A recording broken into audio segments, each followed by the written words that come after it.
అంత ప్రమాదకరమైన కాలములో యజమాని రక్షించుకోవడానికి యజమానురాలు రెండింటిని ఆశ్రయిస్తుంది. ఒకటి దీపము, రెండు ఉసిరికే. అందుకే మీరు చూడండి, కార్తీక మాసం అంతా ఉసిరి సంబంధమే. ఒకవేళ వాడు ఇంట్లో తిండేమోనని ప్రత్యేకంగా వనభోజనమని ఉసిరి చెట్టు దగ్గరికి తీసుకెడతారు. మళ్ళీ ద్వాదశి తిథి వచ్చినప్పుడు ఉసిరికాయలతో ఉన్న కొమ్మ తెచ్చి ఇంట్లో పెట్టి పూజ చేస్తారు. ఆ ఉసిరి గాలి తగలడం కోసం, ఉసిరి కాయ తినడం కోసం కార్తీక మాసం వచ్చేటప్పటికి గుత్తులు గుత్తులుగా కాస్తాయి. ఏ ప్రకృతి ప్రమాదకరంగా ఉంటుందో ఆ ప్రకృతి ఆ ప్రమాదాన్ని పోగొట్టుకునే వస్తువుని కూడా మీకు ఇస్తుంది. మీరు దాన్ని ఈశ్వర ప్రసాదంగా స్వీకరించారనుకోండి, అది మరింత అభ్యున్నతి హేతువై కూర్చుంది. కాబట్టి కార్తీక మాసం అంతా తప్పకుండా ఉసిరికాయ పచ్చడి తింటుంటారు.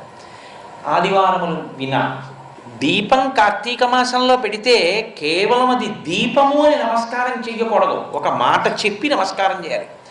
దామోదరం ఆవాహయామి